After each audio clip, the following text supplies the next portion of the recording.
Alors, on ouvre le menu, puis on clique sur « Disque ». Alors là, il y a le disque SSD, là où j'ai installé Linux Mint 22. Alors, il est en EXT4. Et là, le disque externe que je viens de rebrancher, qui est lui en NTFS, ce qui permet de pouvoir le lire à la fois sur Linux et donc également sur Windows. On va à nouveau sur le menu et on ouvre la Logitech et on tape G-P-A-R-T-E-D et on tape sur la touche Entrée. Le logiciel est trouvé, on clique dessus et on clique sur Installation, puis sur Continuer. On tape son mot de passe et la touche Entrée du clavier. On attend un petit peu. Lorsque le logiciel est installé, on ferme la fenêtre. Alors si on passe par Place Center, on peut voir le disque externe nommé ainsi. Et dans le panneau latéral, c'est indiqué de la même façon. On ouvre le menu, on va à Administration et clique droit sur le logiciel. On clique sur Ajouter aux favoris. On ouvre à nouveau le menu, on clique sur le logiciel, on tape son mot de passe et on s'identifie. On attend un petit moment. On va mettre la fenêtre un petit peu plus grand. Alors là, on est en EXT4, c'est donc bien le disque SSD de Linux Mint.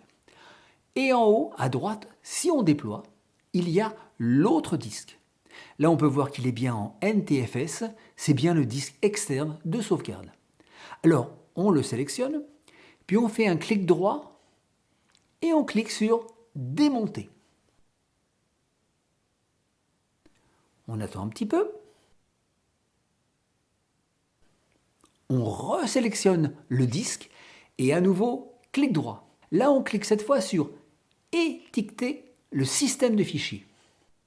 Là, par exemple, je vais nommer le disque Sauvegarde et je clique sur Valider. L'étiquette est bien Sauvegarde.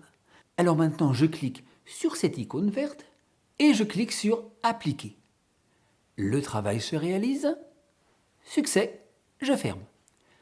Alors j'attends encore un tout petit peu et je ferme la fenêtre.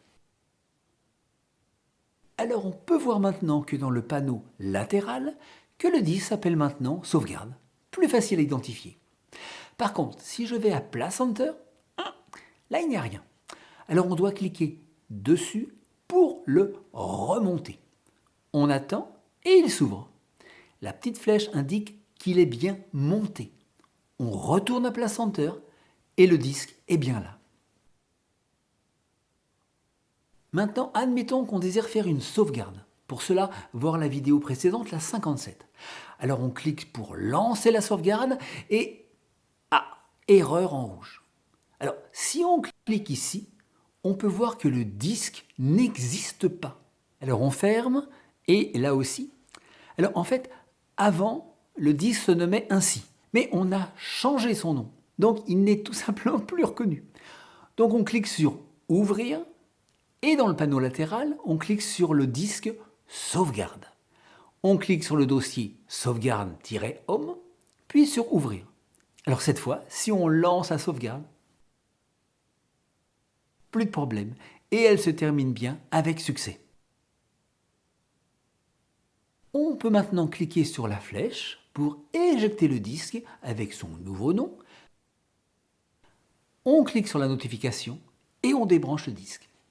Alors dans la prochaine vidéo, on va voir comment fonctionne le terminal. Alors simplement par curiosité. Bonne fin de journée!